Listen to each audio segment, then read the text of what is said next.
Welcome to Super Talk, the podcast that scratches your superhero itch. Just two suburban dads nerding out over superhero stuff on the small screen and the big. Buckle up, people. Enjoy the ride.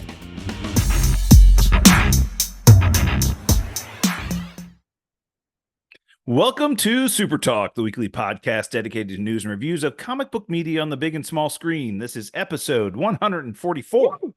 I'm your host, Brian Professor Pedersen. With me, as always, my illustrious co-host, Titanium Tony Estrella. Professor, how are you, sir? Doing well. Busy week. You've been traveling. I've been traveling. We've been missing each other's schedules by a day or two, but we're back, baby. Let's Yeah, 4th of July, it's like it seems to me that, and I kind of like it when the 4th falls kind of in the middle of the week. It was on a Thursday this year, which kind of gave people an excuse to take a couple of days off. And sometimes you need to take some days off, spend with your family, just recharge, hit the recharge button and everything. And so yeah, that's where we are. Yeah. Yeah. So did you do anything? Did you see some fireworks? You said something about a rooftop? yeah. Fireworks were good. I've had, and you've probably experienced this as well. Yeah. Fireworks can be fantastic, or they can be a massive pain in the ass. Yeah. Traffic, just people getting in and out, and just too many people and all that other stuff. This was absolutely perfect. That's old man problems. You know what I'm saying? Oh. Like that's when you're younger, you don't give a shit about that. You just want some fire doing something. Most of our listeners probably know this by now. We live in the Washington, D.C. area, and there has always been a massive fireworks display downtown in Washington, D.C. on what they call the mall, which is, the area between the Lincoln Memorial, or the Capitol building and the Washington Monument. So everybody goes down to the Washington Monument, sits on the mall. For decades, they had the Beach Boys would perform there, and it was a big show and everything else, and massive fireworks. Well, when I was in my 20s, that's where you went. Sure. You got on the metro with coolers and just went down there, and that's where you spent your whole day down there. Sure. Do I want to do that now? Hell no. No. Hell no. No. Actually, as a matter of fact, this was perfect. I was at the beach, and some our neighbors had rented a house down there, and they had a rooftop patio on top of their townhome, and we sat up there, and you could see the fireworks perfectly, and there was it was perfect. So that's awesome. It was great. You had great weather at the beach too. That's great. Yeah, worked out well. All right, so we got a couple episodes of The Boys to cover. We got a couple of trailers, a couple of announcements. So let's dig into it. Jump into it. Well, we'll thank our listeners that bring the show to you. Those are our patrons. Patreon.com/supertalk is how you become a member. Just takes $1. Really, it's not much. $1 every episode. So look, if you have been a patron since day one, you've donated $144 to this stupid little podcast that we do. So help us out. Become a patron. Patreon.com/supertalk. Let's jump right into the reviews and talk about The Boys. Since our last episode, we've had 2 episodes come out, episode 5 and episode 6. So episode 5 was Beware the Jabberwock, my son. I tell you what, this episode was, I would just call it fun. Yeah. And it was just typical boys craziness. Oh yeah. And there were a couple of subplots in this episode, but overall this episode was just fun. And that's the way I described it, right? That we'll talk about the farm here in a second, but the start of this episode, I thought, was so great in that they started the episode with Vought-Con, which was a complete parody of Comic-Con and D23 and all these other things, these shows that the studios. Even the graphics on the screen were very similar to Marvel. And they were talking about, and we're here to announce phase 9, 10, 11, and 12. Yeah. And they showed all these and the graphics on the screen were talking about the different types of shows and movies that were coming out. Yeah. And they were parodying every kind of popular trope that each one of these things does. They were like, and we're doing a show based on our African-American characters called, what is it? It was called like something ridiculous. But what Back to Black or something like that, and like A-Train's up there going, "Oh my god, what am I into?" Bad, and A-Train's kind of flipping a little bit, isn't he? Yeah, which I you kind of saw it coming, but at the same time, I'm liking it because, look, he doesn't want to get killed, but he's definitely, knowing that a lot of crazy crap is going on. Yeah. Ever since kind of Homelander took over Vought, Yeah. right? But anyway, I love the little Vought-Con tropes that they were happening up there, and they made the Deep go up there with Tech Night. no, it wasn't Tech Night. It was Cameron Coleman, Oh, the that's guy right. who's the host of the news show, and they were announcing all these things. And every time they would say something, you could just see them in the inner cringe, of all the stuff that was going on. It was. I thought it was great. Yeah. So that's how we started the episode. But the real plot of this episode was that Butcher had told MM about Mother's Milk about the virus. Yeah. And that he knew about the virus, that because we remember from Gen V that he had gone there to get the virus at the end of the series and it was gone. Yeah, I mean, this is a better plot point than all the political parody that they've been doing, I think. I think this is the meat and potatoes of this show, getting to that instead of, spending so much time making a parody of the right, the left, or yeah, exactly. all of that it bores you kind of. We get enough of that in real life, right? But this plot about the virus and them taking down the Supes, and then the agenda moving forward with Homelander trying to take over the country, and it's great. So we know Victoria Newman took the virus from the scientist that was working on it right at the school at Gen V, and Butcher's aware of this, so they break Stan Edgar out. And I remember one episode ago, you were like, "Whatever happened to Stan Edgar? Do we know where he is? Yeah, did he get killed, or like we're not sure?" Well, now we know he's in prison. And Butcher and Mother's Milk get the president to offer him a pardon in exchange for his cooperation to get the virus, and they break him out of prison. And he was like, "Okay, if Victoria Newman stole the virus and took it anywhere, here's where she took it. She took it to my farm," because that was kind of where we would go when we were kids, and that's where it went. So they go to his farm, and my God, like the farm thing was just so hilarious. So they find the scientist that happens to be Victoria Newman's, I don't know if he's her boyfriend or daddy mama or whatever you want to. Yeah, the father of her child is this scientist, and he had taken the virus into the farm, and they were experimenting on animals with compound V, and then trying to use the virus to see how it would affect animals that had compound V, right? So that's what they were doing. Well, like all these cages, they find all these cages and they're all empty. And, Butcher like lets a rabbit go, and then eventually sees something growing out of it later. And he's like, "Oh my God, this is like demented." It kind of scared him, because I think he realizes that that's what's in him. It's very similar to what's in him, kind of like a Venom type of parody, symbiont in the rabbit, and he stomps it and kind of kills it, supposedly. But he starts to realize, like, holy shit, I think that's what's in me. V does some crazy stuff, right. And but I mean, madness ensues. They end up finding the doctor hiding in a barn.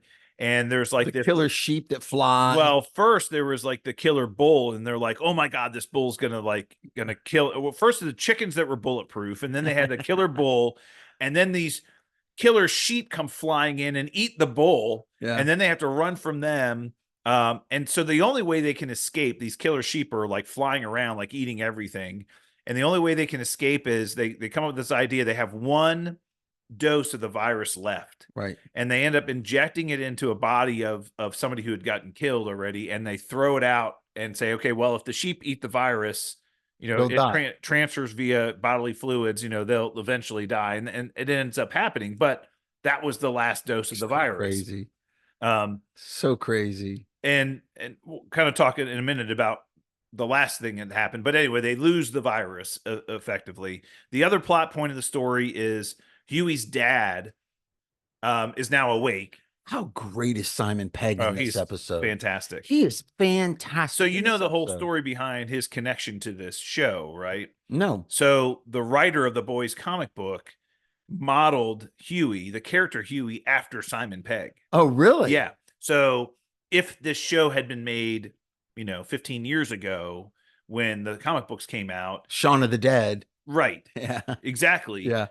Simon Pegg would have been starring as Hughie, but now he's much older, so they needed a younger actor. But yeah, so he modeled the character of Hughie after Simon Pegg. Fantastic. So that's his connection to the show. So good. He good. Was great in this episode. Oh, and he ends up, the Compound V was given to him by his ex-wife, revived him from his coma, and then he like disappears from the room, and then Hughie finds him like in the middle of a person in another room, or his hand had like killed somebody. Yeah. So he has basically he's been giving phasing powers, right? Just kind of like Kitty Pryde or whatever. You can phase in and out of things.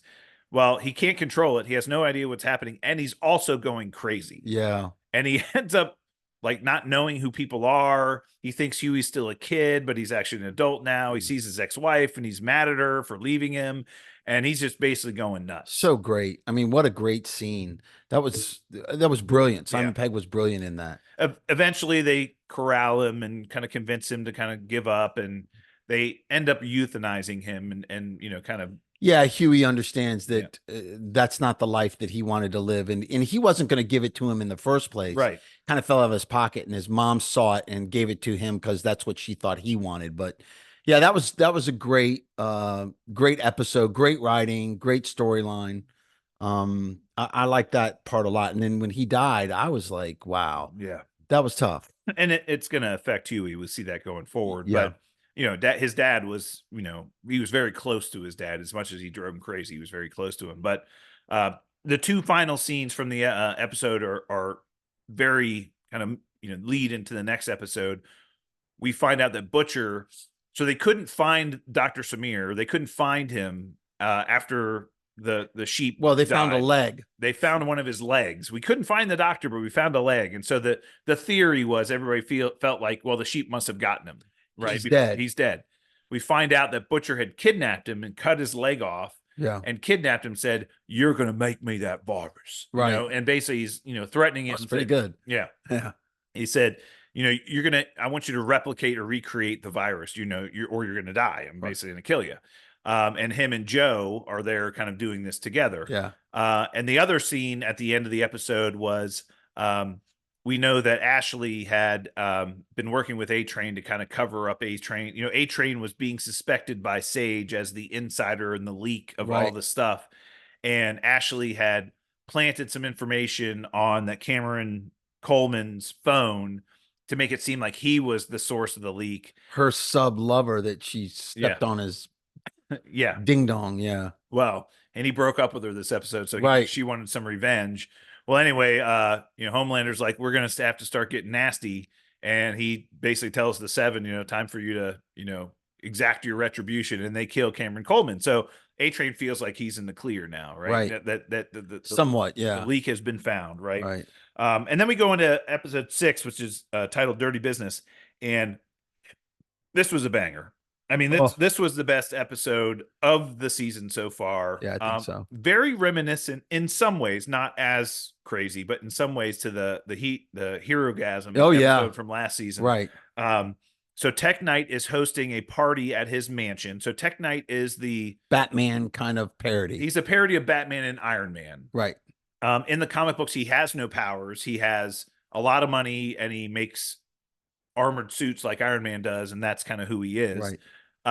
But in the Boys television show, his powers are, he has the best senses in the world. He has, great hearing, great smell, great taste. He can, eyesight. He has incredible senses. And they know that they need to infiltrate this party because they know the Seven are going to be there, Tech Knight's going to be there, and all the richest people in the world are going to be there. And like something's going on at this party. And so Mother's Milk and Hughie and Kimiko and Starlight decide they need to get into this party. And the plot of how they get into this party was just spectacular. Yeah. So they find Webweaver, who's like the boys' version of Spider-Man, and he is a drug addict, deranged drug addict. Yeah. And Mother's Milk has to give him some that scene was just Unreal. Oh my God. Unreal. So they put him out, they give him his drugs, and he's basically passed out, and they steal his costume. And Huey's like, hey, I can masquerade as Web Weaver. I've been invited to this party. I can masquerade as Web Weaver. And he gets there, and I guess his costume smells so bad that they're like, they'll never know it's not me because it smells terrible. Yeah. Come to find out that Tech Knight had invited him to the party because he wanted him to be his new sidekick, aka Gimp, sex toy. So Tech Knight, as we know from the Gen V series, has this compulsion of fetish. He has a fetish that he has to stick his thing into holes. Yes. And basically it's any hole. Yeah. Any kind of hole. That's like he's like a massive sex freak, and he's a fetish freak.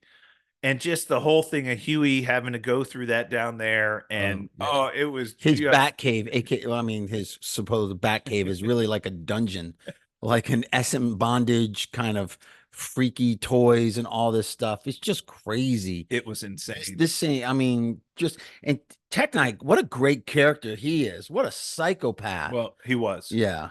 Great character he was. Apparently, well, we never saw him die. Well, you think so? Well, they told us at the end of the show that Tech Knight was dead. Yeah, she did say, I guess, Firecracker. Yeah. Yeah. So Tech Knight, so eventually Kimiko and Starlight save Hughie by the nick of time. And they torture Tech Knight. And again, the torture was just how do you torture a billionaire? And they like, how do you torture a masochist? So he loves pain. He loves torture, right? They were trying to torture him, and he couldn't. And they said, okay, well, how do you torture a billionaire masochist? And they're like, they get his computer and get into his bank accounts, and they're donating money to like Black Lives Matter and Greenpeace and all these shit that he hates. Oh yeah, he's like, no, you know. Eventually, he tells them that. So Tech Knight's fortune was made through prisons. So his family built all of the prisons and run these privately owned prisons around the country. And so he said, hey, Homelander and Sage had come to me, and they want to use my prisons as basically internment camps for people that weren't loyal to Supes. Yeah.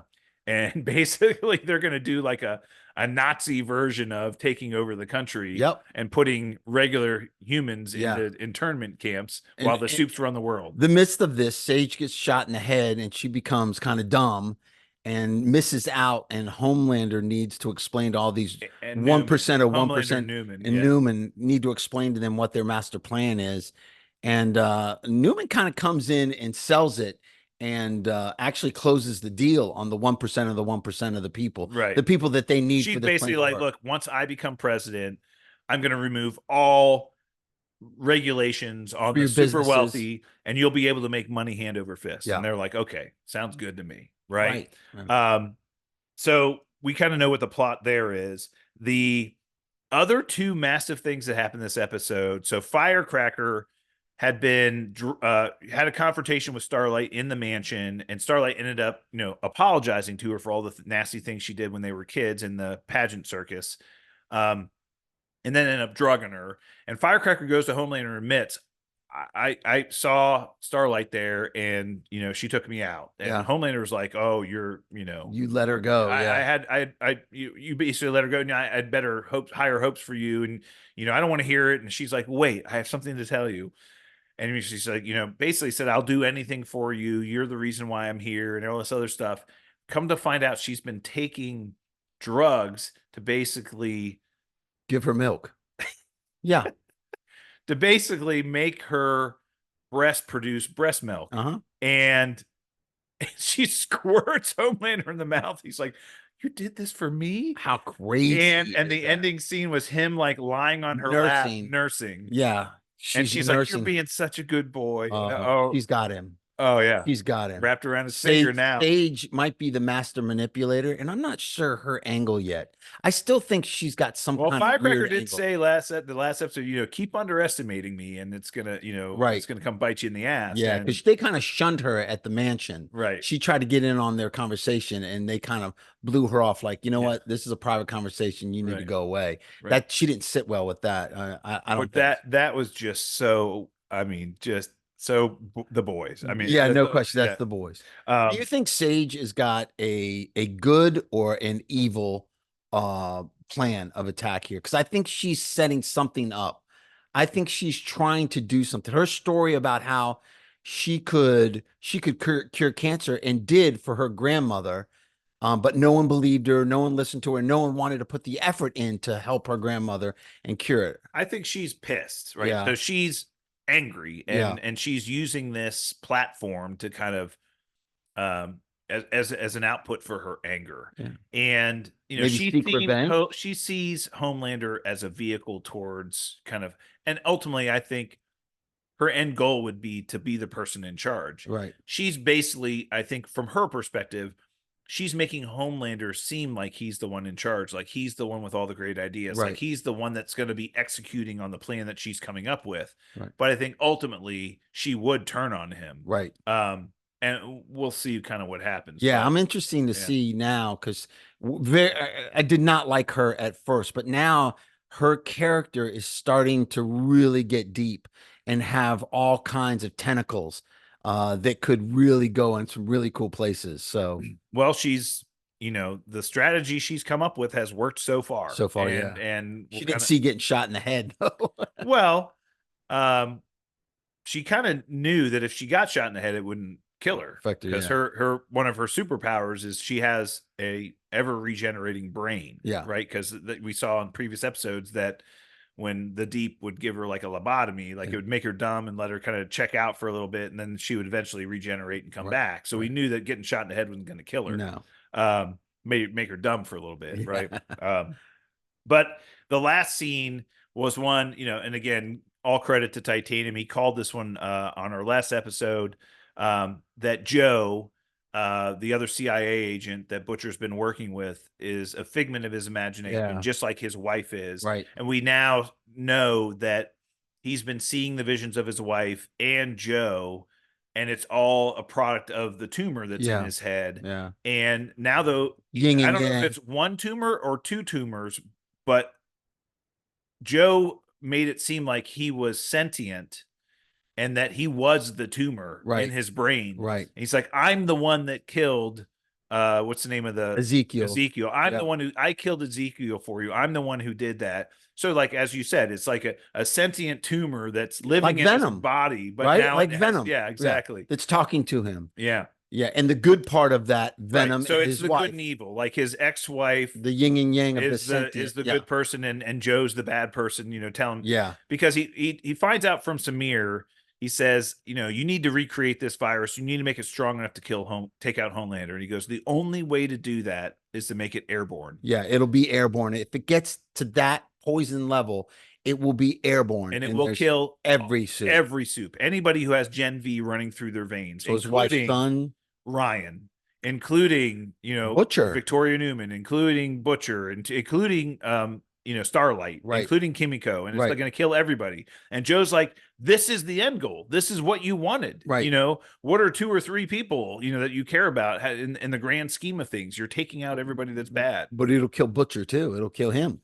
Yeah. Yeah. I think he's okay with that. I don't think, he's dying anyway. Right. So that he's not worried about himself. He's more worried about the other people. I mean, mostly Ryan. I think he feels obligation to take care of Ryan, but wow. Anyway, these have been great episodes. We got another one this Thursday. Can't wait. Yeah, it's fantastic. Look, when you're taking time out on the 4th of July to find, time to watch The Boys, it's kind of like you texted me, you're like, I'm watching The Boys before we go to fireworks. I'm like, yeah, we're definitely going to find time to do that. So let me throw something out at you, Professor. Yeah. Obviously you and I are huge fans. We love the show. The ratings this year for this show haven't been as good. A couple of people that I know love The Boys, got hooked on it, binge both seasons back to back recently. One of them is my son, Michael. Absolutely love The Boys. He binged it, and he's a little disappointed in this season. And I think a lot of people, the way the season started out, and it was so over the top that I think they got a little disenfranchised with it. I think a lot of people will stick with it, but I don't think they rate it as high as the first 2 seasons. Well, I talked about this when this season first came out. The first 3 episodes were pretty slow. Yeah. And I think it's a number of things. I don't know if it's superhero fatigue. I don't know if it's series fatigue. I do think the writing on this season was a bit rushed. Yeah. It seems like to me that they rushed the writing a little bit to get it out. I don't think or just setting up for the season was a little it was slow. a little too much setup. Yeah, a little too much setup, I think. Too much setup, a little too much, setting the plot. There's some popular theories out there, whether you believe them or not, that there's been some backlash around a lot of the woke content that's been in this season as well. Kind of rubbing some people the wrong way. That, yeah. And we mentioned this, the parody of the ultra alt-right that Firecracker's on, and against the ultra leftist side of Starlight, and that I think has been rubbing. And again, we've been dealing with a lot of political turmoil in our own country, and I think that kind of is tiring, I think, to some of the audience. Yeah. Making Frenchie gay has been something that a lot of people didn't see coming, and have rubbed some people the wrong way. He was kind of bi in the first episode or the first season. So that's nothing really that new. I think it was just maybe it was over the top. Yeah. And that's the other thing we didn't talk about. Frenchie's in prison. He turned himself in, and he feels so guilt-ridden from what he did. Now he's sitting in prison, and Kimiko's been trying to see him, but he doesn't want to see anybody. And I think really the boys, and we know that season 5 is going to be the finale. We know there's only going to be one more season. I think they need to start killing people. I think they need to start closing off some storylines. I think like a couple of ancillary characters need to go. I think that would be a big shock. When I saw the trailer, did you see the trailer for this last episode? No. Where Newman's head exploded, but it was only like a flat, like she was talking to the congressman, and her head exploded. I thought in the trailer, I thought she was dying. I was like, all right, here we go. Now they're going to take those chances, and they're going to step it up to the point where they're going to start killing off some big characters. I mean, I'm not saying Butcher, Homelander need to go, or Hughie needs to go right now, but Frenchie, Mother's Milk. My hit list for this season of people that won't survive this season is Firecracker and Sage. I think are gone. Ooh. Oh, wow. I think A-Train is walking a really fine line right now, with kind of playing both sides. And I think it may end up in his demise. Okay. That I think might happen as well. I do think Victoria Newman is not long for the show. You can't get rid of Butcher and Hughie, and even Mother's Milk. I mean, they are the boys. I mean, I just think Frenchie's a good one potentially. Maybe he kind of sacrifices himself at that point in time. Yeah, who knows? I agree with you. Redeem himself, sacrifice. I think they need to end this season with a massive setup for the next season. I mean, last season ended so phenomenally. We had the big confrontation at the end that resulted in the death of who's the Wonder Woman Maeve. Queen Maeve. She died. You had Soldier Boy kind of back in the ice. I mean, it was just like a massive ending to that season. And I think this season's kind of gonna have to, if we're gonna want to look forward to the finale season, they're gonna have to set up some pretty rough stuff. No question. Yeah, that's what I'm saying. For this to really pull out of it and to get excited about season 5, for these people that are kind of like, oh, those first 3 episodes, these are some good. I think they're gonna have to take some chances, some big chances.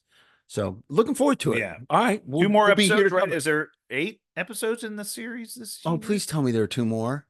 I think there's 8. Okay. So we've got 2 more at least. I don't know if there's 10, but I can't remember if it was 8. I think 10. it's 8. Okay. So we've got 2 more. All right. That's good. All right. Let's jump in the news. We did get a trailer this week for Agatha All Along. This is a series coming out on Disney Plus in October, right around Halloween time. Yep. And I don't know if you saw this, but Brad Winderbaum, who's in charge of Marvel TV, was on the Marvel podcast, which is just such a self-promotional thing that they do. They've had Kevin Feige on before too. Well, their first one he was on just to pull people in.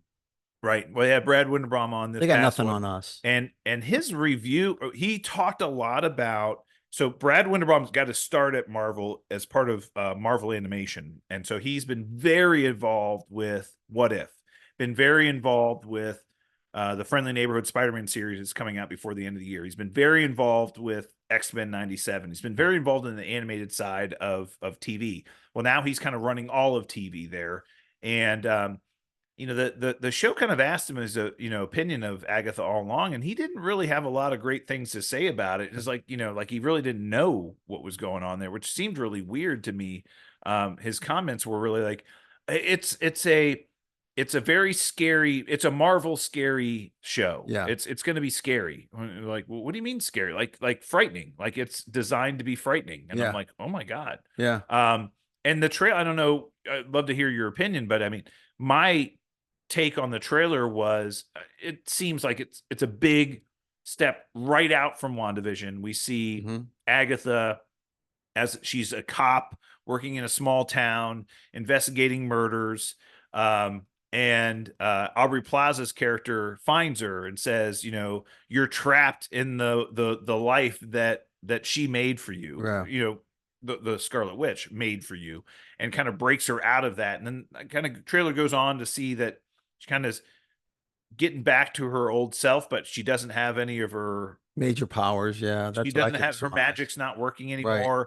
And she's pulling in a bunch of other witches to be part of a coven because she's going to go down the witch's road. And I'm not really sure what the whole purpose behind the show is, but it does seem pretty like they did make the trailer look like there was some scary crap going on. Pretty scary. Yeah. I mean, there's some horrific, some I don't know.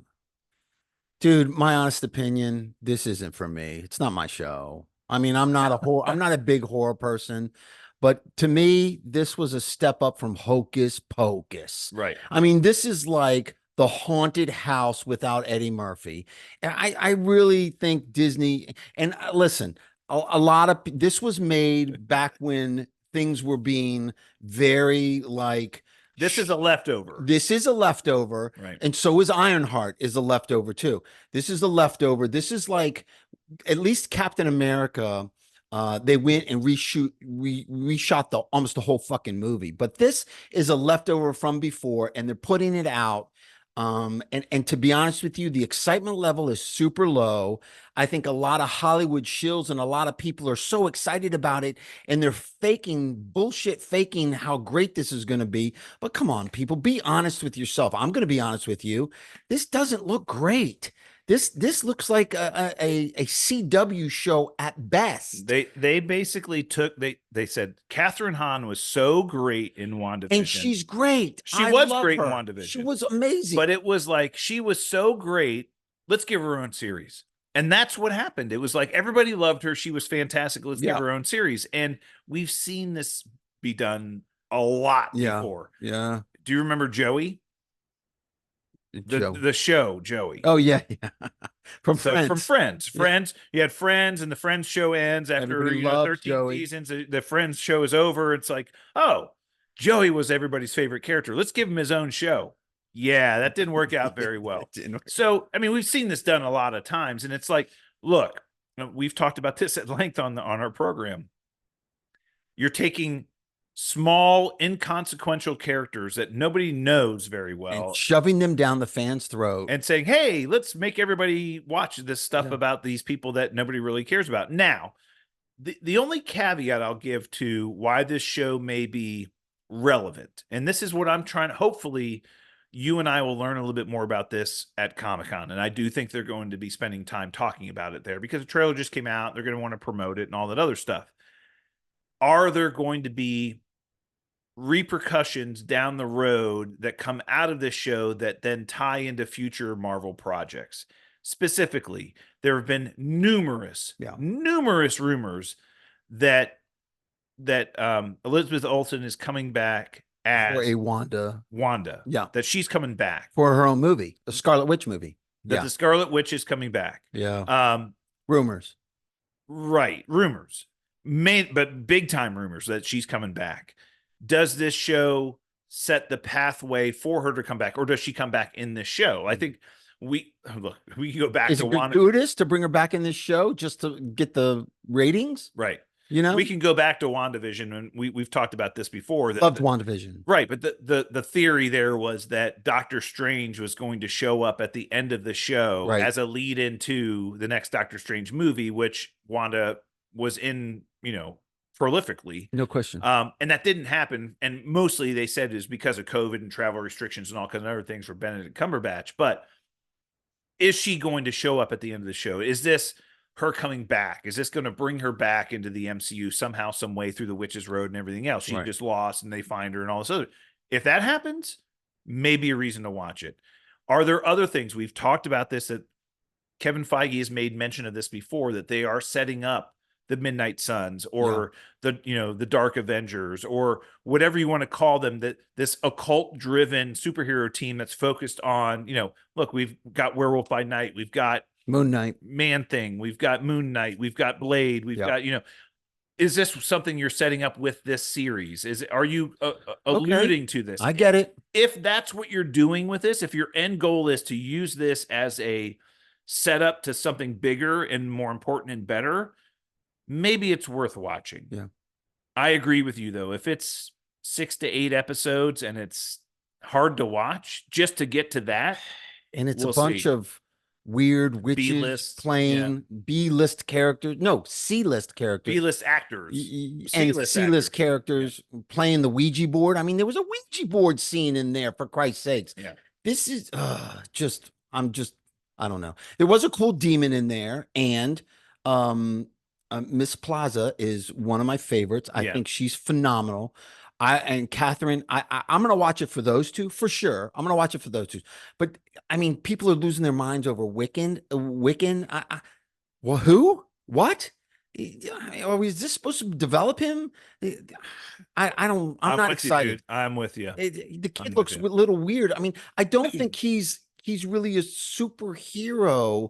I know he's a very powerful witch, like Wanda's, but you don't do it in this. You do it in the Young Avengers. That's where you introduce him because that's where he's from. And I'm sorry, I'm with you there. I'm telling you, it's not my show. It's not a big thing. Am I going to watch it? Absolutely. But horror isn't my thing.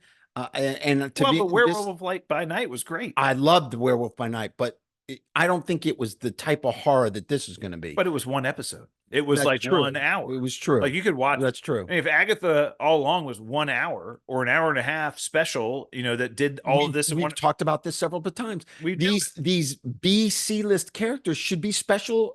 And they're going to stream it to us 1 week at a time over a 6 to 8 week period. And we're just going to have to come in here and talk about it. And, and I don't know. I'm with you. I look, nothing in that trailer got me excited more.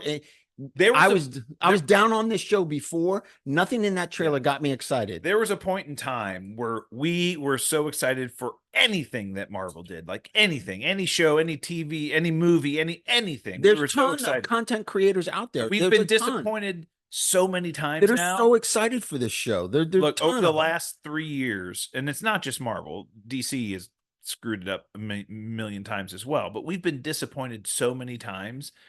We can't help but reserve judgment and say, and look, while I do have some faith in Kevin Feige, and I do feel that he wants to do right by characters generally, Disney owns Marvel. Right. And I have zero faith in Disney. Agree. Zero. Agree. And for those listeners and watchers out there that are Star Wars fans, what they've done to the Star Wars franchise, brutal, unforgivable. No question. They're losing one of the most rabid fan bases in the world. They're destroying one of the greatest IPs in our lifetime. They're destroying it. I tell you what, with Agatha,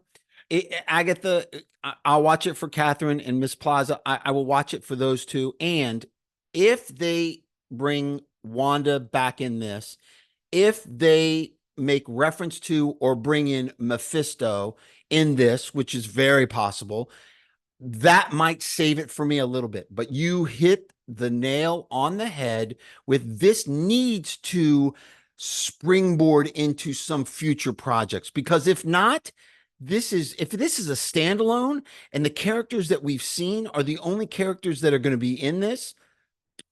I mean, this is like, are you gonna look forward to the next time you see Catherine Hahn and Agatha in the next project? No, No. you're not going to look forward to Come that. on. I mean, look, if this show gets off to a slow start, it's not good. No. Not good. No. Not good. Brutal. All right. And that was one trailer we talked about, folks. Ooh. Here's the other good thing. So one of our favorite internet insiders, Daniel RPK, Daniel Rickman, confirmed that there were some internet rumors out there that we may be getting a trailer for Captain America Brave New World this week. He came out and confirmed that, yes, it is dropping this week.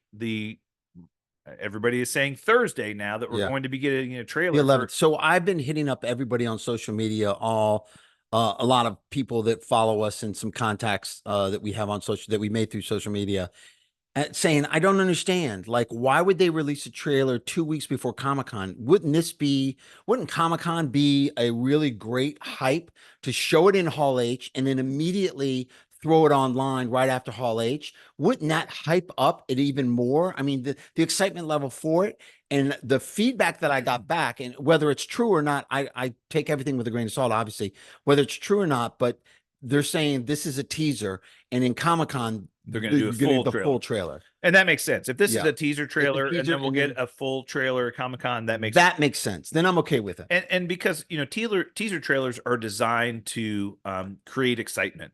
And I think that they need people to be excited to hear about Captain America Brave New World at Comic-Con. Yeah. And the teaser trailer would do that. And if they show some more footage or they show a more extended trailer at Comic-Con and they bring the cast out on stage and all this other stuff, great. Look, we know this movie has been delayed over a year. We know this movie went through we're talking about massive reshoots. Yeah. I'm surprised, I'm surprised Harrison Ford's still alive to do all this stuff, but it's had some troubles, plots, changing, storylines changing, reshoots of massive parts of the movie. Again, massive delay. It was delayed over a year. We were supposed to get that movie earlier this year, and it's already, not coming out till next year now. So I will lose my mind if they don't make a Savage Hulk. If the Red Hulk is some kind of pussified Hulk with a cardigan, I mean, I just will lose my mind. Well, from what we understand, again, these are people that are in the know. The leader, who was, portrayed in the Edward Norton version of the Hulk movie, is coming back and plays a prominent role in the plot of this movie and is going to be a big part of the trailer, which from my perspective is fantastic. Yeah. I mean, bring him on. You got to have a good villain, great actor, right? Yeah, great villain. So we'll see. So Thursday, hopefully we'll get that this Thursday. We'll have another trailer to review, so that'll be great. So Deadpool, so Ryan Reynolds and Hugh Jackman are on a worldwide promotional tour for the Deadpool and Wolverine movie right now. They were in Asia last week. I believe they were in Germany yesterday. So they are going all around the world promoting this movie. Huge promotion. Yeah. Korea. Yeah. And they did show the first 40 minutes of the movie to some select audiences in some of these places they went. And as you can imagine, while they prevent people as much as they can from bringing phones and cameras into the theater when this stuff is going on, things get leaked out. I know you and I are very, which we'll talk about in our topic this week, trying to stay away from too many of the leaks that are going to spoil things that we are interested in unless seeing. It's on mass social media. If it's a leak or a spoiler, I'm not reading right. it. If it's grainy video footage, I don't want to see it. Exactly. I don't want to see it. And especially if it's official, we'll see that. But some of the things, what I do enjoy seeing is that some confirmations of some of the things that we thought might be in the movie or that we thought were going to happen. They said, hey, we confirm there are multiple editions of Deadpool that show up in the first 40 minutes. We kind of saw, we've seen Dogpool all over the trailer already. So we know that that's happening. So that was confirmed, but a lot of things, like, I don't want to get too much into it, but we'll talk about it in our topic. But there have been some things that have come out that I don't want to know, and I'm kind of trying to stay away from it. I'm to be honest with you, I'm in the dark. The promotion is off the hooks for this. Oh, I mean, and will it make $1 billion? Oh my God. Yes. In a heartbeat. You think? Oh, I mean, Despicable Me 4 is going to make $1 billion. This thing is going to make $1 billion. Inside and Out 2 is doing very well too. Yeah. Disney needed that. Yeah. This movie will make well above $1 billion. Although everybody I talked to about Inside and Out say the first one was so much better. They went to see it because of the first one was so good. They really liked it. So I don't think this Inside Out. Pixar hasn't had a good movie in a while. No, and they needed one. And well, financially it did well, but apparently it's not as good as the first one. So, but yeah, Despicable Me 4, kicking ass. Yeah. Really, man, they've made 4 of those movies and 2 Minions movies, and all of them have almost made $1 billion each. They've done very well. Oh my God. Who would have thought? Steve Carell. So you sent me this last week. More photos are leaking from the set of Superman. And they're leaking online everywhere. You can't avoid them as much as you even try. I know. And we got to see, so we had seen some photos a couple of weeks ago with Superman and Mr. Terrific. And we got to see their costumes and everything, and it looked pretty good. And then this week we got photos of Hawkgirl and Guy Gardner version of Green Lantern. Yeah. Nathan Fillion, I think, is playing Guy Gardner. And their costumes. And I mentioned when you sent it to me, I was like, those do not look good. The costumes do not look good. I said, man, I hope they're doing a lot of adjustment in post. So TikTok and Twitter, X, or whatever you want to call it, on social media, I couldn't hold it in. I was ripping the costumes, ripping them. Anybody that showed them, anybody that said, "Oh, this is so great, we're back, DC's back," blah blah blah. I said, "Are you fucking kidding me?" Costumes look terrible. Black Adam had better costumes. Black Adam had better costumes than these things. These are awful. And then somebody came out and said, "Listen, you understand that the logo on the Hawkgirl and Guy Gardner, the Green Lanterns, is the Max Lord logo from the Lord Corporation. So this is a storyline where Max Lord has a team of superheroes under his... the Legion of Superheroes? Yes. Yeah. Under his tutelage, that he has them in his logoed costumes that he built for them. By the end of the movie, they will come into their own and develop their own identities, costumes, and stuff like that. I'm like, okay, I'll sit on that for a while, and I'm gonna let that marinate. I'm gonna let that marinate. I'm gonna, lick my thoughts and marinate my brain in that for a little bit. But I will tell you this: if it doesn't, right, that's bad. So many people lost their mind over the Superman costume. Like, what is this? It's loose. Now they can fix all that. Well, that's it. Just goes to show you, right? We talked about that when we saw those first pictures of his costume, that it's not like the most form-fitting thing in the world. Yeah. It's creasing, it's got all kinds of... That just goes to show you how much CGI goes into post-production and fixing those things. How they fix those little things. Absolutely. And somebody else said online that, all like photos of like spy photos are like this. They just aren't in the good light. Right. They don't show good side of but I'm going to hold judgment until we get some official photos. We know James Gunn's not going to Comic-Con. Do we see anything there about this movie? How does he not show something? How does he not show? Well, we still don't know if DC's doing a presentation or a panel. Not yet. At Comic-Con. So there's been no announcement about that. We know he's not going. He's made mention he's working on the movie. So we know that Peacemaker 2 has finished filming, and that's in post-production. Yeah, we know Creature Commandos is done, coming out this fall. Animated series. We know, wasn't there a Amanda Waller? A matter of fact, I think series that's coming out too? I think Peacemaker 2 and Agatha are coming out at the same time. In October? Or in September through October, I think so. Wow. Well, maybe I got that wrong. No, Creature Commandos is coming out. Something's coming out while Agatha is out, and I thought it was Peacemaker. I could be wrong. I could. Well, I mean, again, they've got stuff to show, but man, I just put together a little scissor reel, like you said, just a little teaser reel, something, How can? And I know. Look, from what we've seen from the set photos, they got a lot of work to do on the CGI front, but maybe they can put something together for Comic. How do you not get people excited at Comic-Con? How do you not do that? That is your core audience. Those are your brethren. Well, we were talking about this before we started the show tonight. So this Friday or Thursday effectively is 3 weeks from the start of Comic-Con. 2, right? 1, 3. 1. 21 days. So that's the 25th. On 11th at 21, 24th. Yes. Is it? Okay. 3 weeks. 3 weeks from this Thursday is the start of Comic-Con. Okay. To this date, we still do not have a schedule of events. We still do not have a schedule of who's going to be there, what Hall H presentations are going to be there, we've got pictures of people that are, special guests. We got, that they have no autograph signings, and none of that's been announced yet. How crazy they said it's going to be this week. So hopefully by Thursday or Friday this week, we're going to get that. I would be shocked. It's 2 weeks. This Thursday. Yeah, 14 days. Yeah. This Thursday will be 2 weeks. And that's when all the blogs, everything said, 2 weeks. That's when all the blogs and everybody says that's when they release the schedule. 2 weeks ahead. So, we're only they released the map.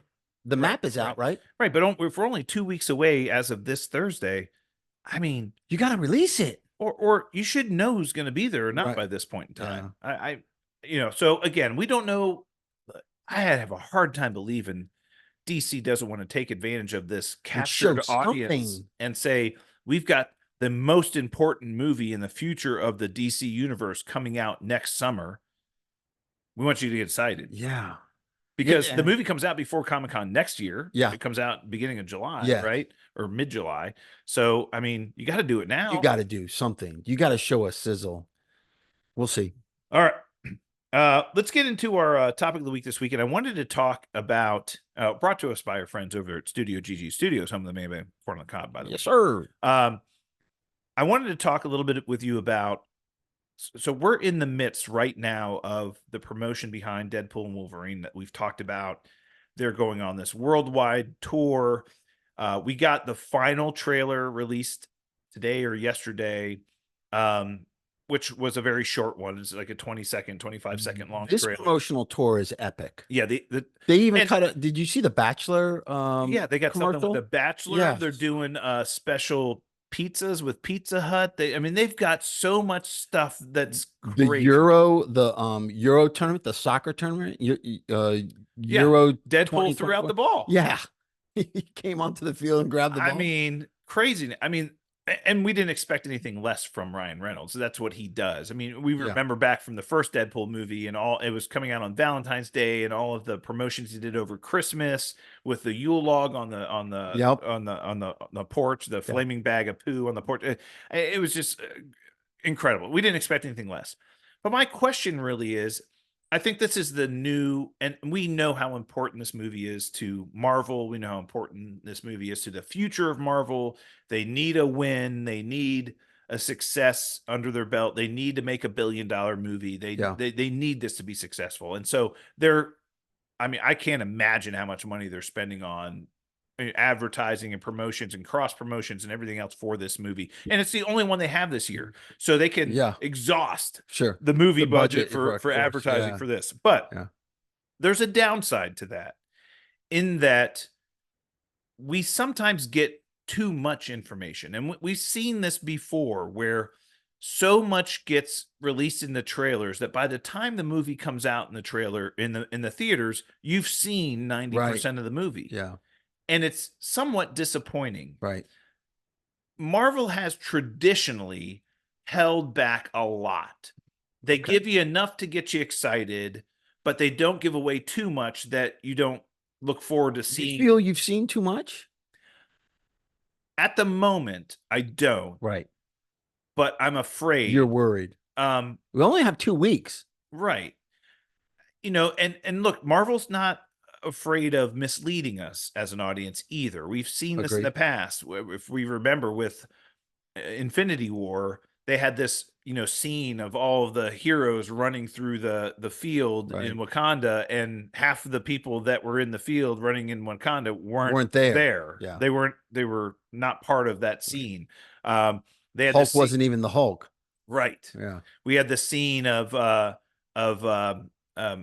Thanos pushing the Infinity Gauntlet down on Captain America, and he's holding it, and there's only 2 gems in the gauntlet. Well, at that time, he had all of them, you know, and so they have a way of misleading us a little bit so that we don't get too much information or giving us fake information, so when we see the real thing, we're surprised by it.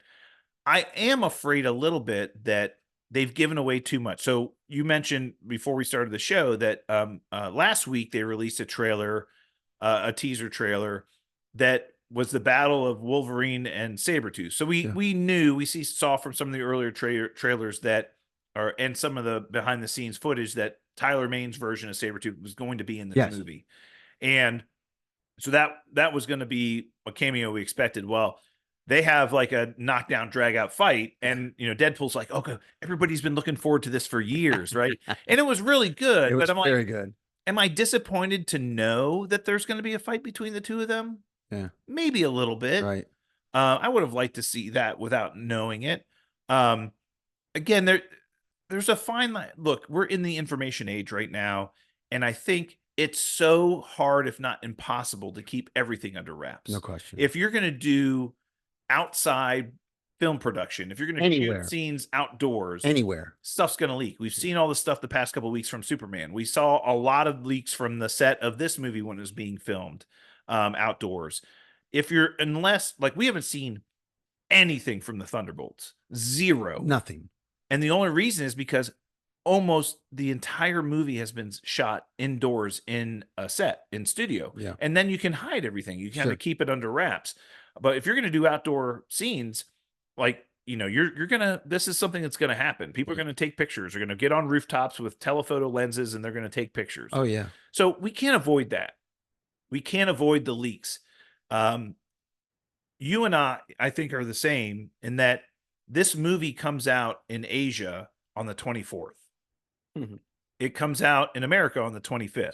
Mm-hmm. So there's going to be a large audience. We know they're running this in China. This is going in Korea, going in Japan. I mean, this movie is going to be released a day before it gets released on the 24th in Asia. It gets released on Thursday, the 25th here in America. We will be in Comic-Con.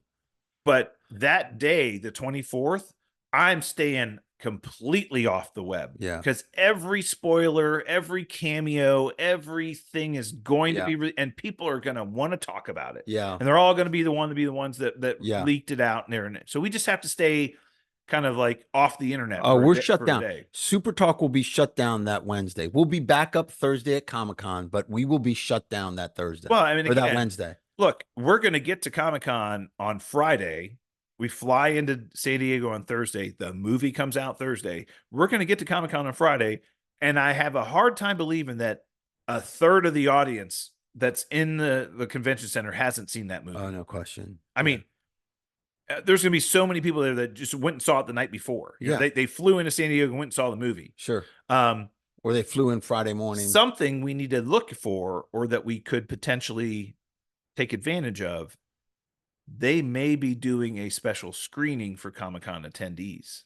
Ooh. During Comic-Con. This is something they've done in the past. And the fact the movie comes out when Comic-Con is going on, there may be a screening.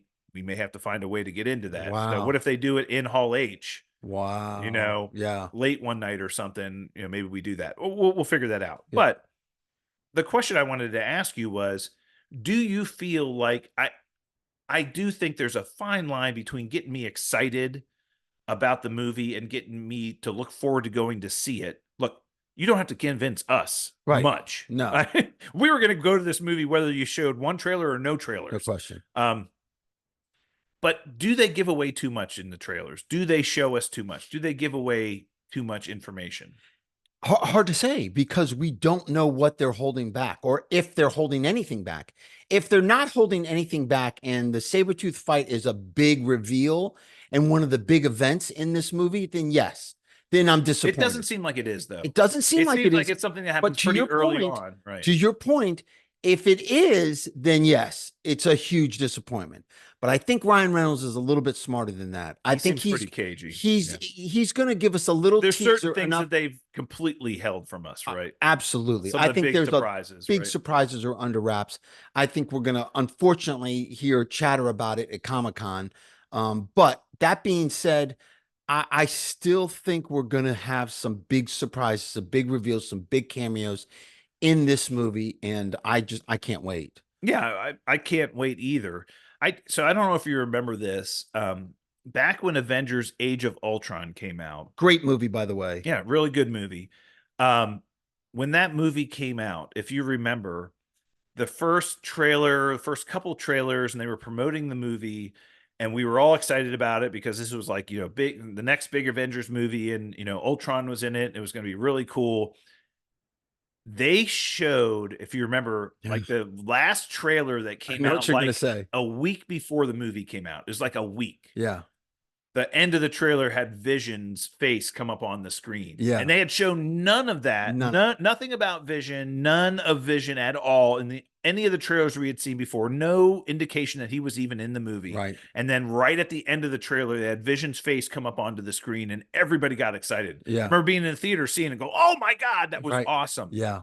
And now I was excited. Yeah. And it was just enough of a like, "Oh my God." Yeah. So I'm wondering, and I hope to God nothing happens, but it makes me, they said today, the little trailer that we got today was the last trailer for Deadpool and Wolverine. I hope they don't give something away that we're really looking forward to seeing, but do you really need to hype this up anymore? Not for us. So much hype. For us, no. And a lot of novice fans that I talk to are going to go see it because they're excited about it. Well, they love Ryan Reynolds and Hugh Jackman. They love both of these characters. They love those characters. We got no other Marvel movies coming out this year. Right. It's the big blockbuster for Marvel. Right. This is going to be it. So, I mean, this will set the record for a rated R movie in its opening weekend by far. Agree. That will be, crushed. Absolutely agree. Yeah. What was, I think we talked about it a while. What was the previous record holder? I can't remember what it was. We talked about it a couple weeks ago, but this will break that record for opening weekend for a rated R movie. Agree. Without question. Yeah. The question is, at the end of the day, I mean, if this movie's really good, then you get repeat viewers. Like, we're going to want to go see it more than once. Yeah. When that stuff happens, I mean, that's what happened with Infinity War and Endgame. Everybody went and saw it in the theaters like 2 or 3 times because it was so good. If that happens with this movie, we may be thinking this movie could end up being top 5 Marvel movies all time, despite its rating. Box office. Yeah, I agree. I'm talking, Holy shit. I mean, we know that Infinity War and Endgame are in the top 5 all time right now of all time movies. Yeah. I'm saying this movie might be one of the top 5 highest grossing Marvel movies ever, considering it's a rated R movie, is huge because Kevin Feige and the rest of Marvel have always said PG-13 is what we want to go. That's where we get the most audience. Yeah. They don't care this time. Interesting. Let's hold that thought for next episode and talk about what if it does make the top 5. What do you do with the director? What do you do with Ryan Reynolds? How do you not give them the keys to the castle? So we'll get into it next time. But for right now, let's ring the bell, Professor. School's over. All right. Well, that's it for us this week. We'll be back next week for more Super Talk. To get in touch with us on social media, hit us up via email, supertalkpodcast@outlook.com or @supertalkpod on Twitter or X. Until then, stay super, everyone.